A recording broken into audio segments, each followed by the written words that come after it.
Welcome back to a new video. I believe this is the fourth week of the program that I'm on, the first day of the week, which had a bunch of singles. It was 8 singles that started at 105 kilos. I ended up doing 2 at 105 and the rest at 110. I could have potentially pushed up from that 110, but I wanted to be more strict with how I was feeling with them and not just go up just because I wanted to. And I was happy with that decision just to get more volume in and just to practice heavier weights, but not so maximal that I was missing or just so unstable that it was just kind of iffy if I made or miss. I only ended up having one miss at 110 on I think it was like the third or fourth one. But happy with how they went. And you can see eventually, you'll see in the miss, it wasn't even that terrible of a miss. I just kind of lost the balance as I started to stand up, and I don't really have the luxury of running a weight forward, nor do I really want to do that when I'm just doing normal practice weights and not really maxing out or anything like that. We see here the 2 sets at 105. I was happy with how these went. Had to step that one forward a little bit, but I was really trying to think about the same kind of kinesthetic feels of the no hook no feet snatches, of trying to have a vertical pull at extension, trying to be aggressive going under the bar and being aggressive pushing, pulling myself under the bar as well. And it's one of the nice things when you're doing a lot of different complexes like that, like the no hook no feet, is that you get to really emphasize the technical parts of the snatches, and then you kind of can have that feeling in your mind of what it should feel like to move correctly, even with heavier weights, and you can feel when things start to move incorrectly. So I was trying to really reinforce that, and it's one of the reasons I was really pushing to not use straps today, because I really wanted to have that emphasis without straps, because you can kind of get away with more of an aggressive pull with straps, and it's a little bit easier to pull under when you have straps on. But there's the miss there. Not a horrible one, but it still is a miss nevertheless in the app. So if I have a miss like that, nobody's asked this, but it is something that does tend to happen. Like if I miss a second rep of a double, or if I miss a rep like that, I won't put 3 reds. I'll just put 2 to 1 because I basically have done the entire rep. If I get completely destroyed by a weight, I'll put it as a miss. But like with that, where I'm like, I think I can come back and just do it, I don't want it to drop the weight because I'm just going to stay at the same weight anyway.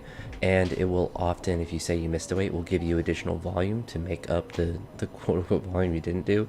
But I would say even on a rep like that, 110 that I missed, like I basically have accrued the amount of fatigue and volume that I would if I had completed it normally. I obviously, it's not a complete to the normal standard, but it's kind of like missing a deadlift above the knee. It's like you've taxed your nervous system.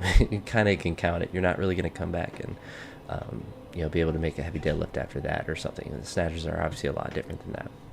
But moving on to the clean jerk work I had on this day, I had high block power clean plus pause jerk plus jerk. So annoying complex, but one that's good for me, because I'm really bad at block power cleans. They are the bane of my existence. I hate them more than I hate most things in this world. But I was able to push up to 125 today, which I think ties the most I've done as far as block power cleans go. I was really happy with how jerks are feeling. I almost felt like just doing full cleans and then just doing the jerks, because it was nice because the jerks are feeling good, and the powers were definitely the limiting factor on these. This is 120 here. I think this is the same as I did last time without the pads, so it was a little bit lower, but honestly anything above the knee as far as blocks go feels just as terrible, so it's not as if I'm getting more an advantage having them higher. It certainly is a different story with snatches, but for cleans, the higher it is on the blocks, the more difficult it is. And there's the 125. Difficult power clean, but I was able to do it.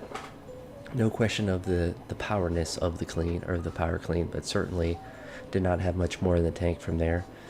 Then the pause jerk, and then the regular jerk. I was really happy with how jerks are feeling on this day, like I said. And then this was the last one there. I'm just back in the good groove with them. They don't bother my hip or anything like that, so it's nice just to be able to do them aggressively like I was doing before. Before I had my little hip tweak, I was doing really well with jerks. I was really consistent even with heavy weights, just because of the amount of push pressing I was having to do with the AI before. So it's nice to kind of get back to there. I talked about it in the last video, but I wanted to change the bottom up squats to what I interpreted as being Anderson squats. It's not really delineated in the app, but I changed it to just pause squats, and I had these today was 3 doubles, and I think originally it was 164. I pushed it up to 170 just because 170 is more than 164, and I figured I'd be able to do it. But I haven't done pauses in quite a while, and because it's not in the app itself, I think it's probably what they mean with the bottom up squats. And if they don't, then I don't really much care to do Anderson squats because my low back does not need to get any stronger than it already is. It already does 90% of my lifting. God knows I don't need to pump that muscle anymore. My erectors will carry me through almost every lift that I do. But I was happy with how these 170s were moving. I was actually thinking that these were going to be feeling really maximal, but they were actually moving pretty decent. And then here's the last set with 175. My best pause ever, I want to say, is 200 kilos or something close to that. I haven't really pushed pause squats in quite a long time just because I just don't generally do them. But maybe they'll be included in the program a little bit more as far as bottom up squats. I know I have, I just had a day I did after this one of just regular front squats. And then there's bottom up front squats, which obviously we'll just do pause squats with. So maybe they'll include them in at different points, but this week has a ton of them. Because of the, I actually don't know why. I just changed the whole week after Saturday, so I just made an adjustment for whatever reason. But I'll get them done and continue to move in the right direction. As you saw, snatches, really everything went well on this day. Just had that one miss with 110. That was a pretty close make, even though I technically was a miss, but moving in the right direction, and snatches are feeling good. I'm feeling stable overhead, which is nice. I'm not really feeling like I'm pressing out too terribly, which, maybe that won't even be a problem in the future if they change that rule. But it is nice as far as, being balanced and having good technique, because it does allow you to lift more weights and be more consistent with the weights that you do lift, which for me, I think is the biggest thing right now, is if I can make, 110 to 120, like really easy and consistent, then I'm going to be able to really be aggressive with jumps up to 120, 125 and 130 and stuff like that. And start to get back and starting to push above 130, which is obviously the goal. But anywho, that's it for this one. I'll talk to you in the next video, and I hope you all have a great day. Peace.